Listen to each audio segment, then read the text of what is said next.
In today's breaking story, Donald Trump just pulled a suspicious move behind the scenes of the Epstein saga.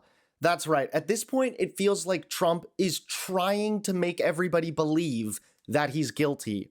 How's it going, everybody? My name is Hunter Avalone with Occupy Democrats. Welcome back to another video. Now, at this point, Trump and his White House have more or less accepted this is the scandal that will never die. As you know, Congressman, many of the people who were screaming into podcast microphones over the last several years about releasing the files now are in positions where they could release files, whatever those may be, the head of the FBI, the deputy head of the FBI, and they've said, nothing to see here. He died the way they said he died, and that's obviously raised the ire of supporters of Donald Trump, and Donald Trump himself trying to move past unsuccessfully, saying it's a hoax, it's Democrats who are pushing this. So why do you suspect now that they're on the inside of the government, all these Republicans are so resistant to doing the thing that they were demanding for so long?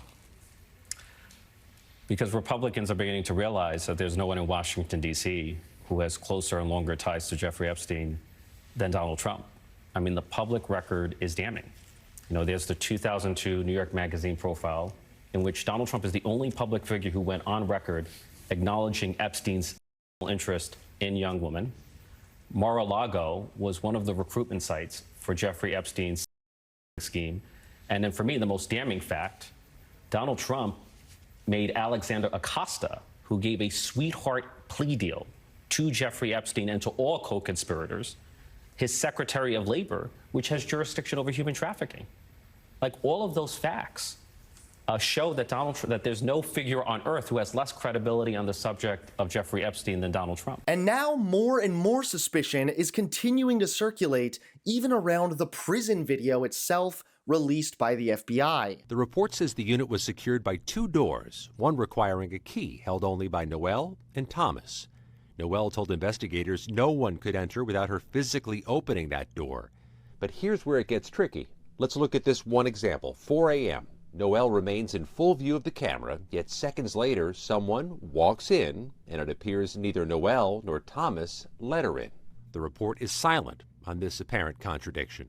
And even if there was no other key, both Noel and Thomas had ample opportunities to let someone in. At least a half dozen times, one or the other of them exits the camera frame in the direction of the door, all without explanation.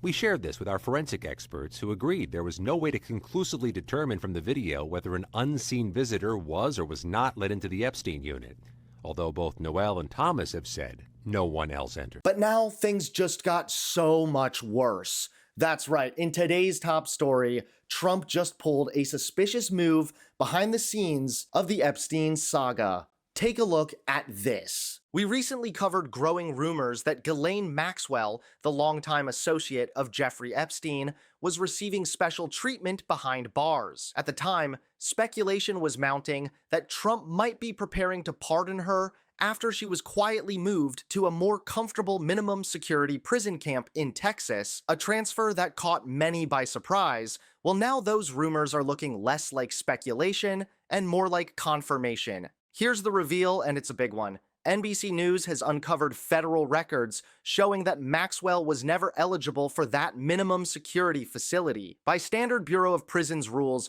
she should have remained in a higher security prison due to the seriousness of her conviction and how early she is in her 20-year sentence. But the Trump administration waived those rules, deliberately bending federal policy to make the transfer happen. Legal experts are sounding the alarm, calling the move completely inappropriate, and warning it may signal some kind of deal. One legal analyst even suggested Maxwell may have been granted this special treatment in exchange for providing favorable testimony to protect certain individuals. Whether or not that's true, the Trump administration's decision to bypass normal procedures has raised serious concerns about transparency and accountability. Maxwell, who was found guilty of helping Epstein target and harm underage girls, is now in what many are calling a luxury prison setting without any prior notice to the victims. In response, survivors of Epstein and Maxwell's abuse released a joint statement saying, quote, It is with outrage that we object to the preferential treatment Ghislaine Maxwell has received. She was convicted of serious crimes against children and should never be shown leniency, yet overnight and without informing victims,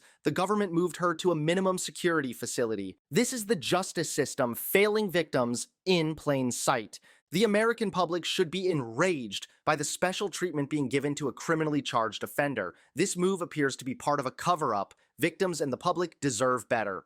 Once again, what began as rumors is now backed by evidence, and it's painting a deeply suspicious picture for Trump, especially as this scandal refuses to go away. No, this is absolutely unprecedented of what it transpired. So everybody is completely shocked. Within the Bureau of Prisons, they're under the DOJ, and she was at an FCI in Tallahassee. And with an FCI, there's really two types of prisons for women, and it's more egregious crimes. She was behind what we call the razor wire. And for her to be transferred to Bryan, which is a camp, which means no razor wire, you can literally walk off the property. And the custody level of these women, usually at a camp, are 10 years and less. And again, low level nonviolent crimes. Hers is an egregious crime. She had what we call a management variable assigned to her, which means she is not to be moved anywhere because of the nature of her crime. So by being transferred to a camp ordered by the DOJ to the BOP to do this, again, you never seen this in my life. Yeah, so long story short, Donald Trump is as corrupt as one can be, and he's doing it all in plain sight. He's doing it all without any shame, and it's absolutely appalling.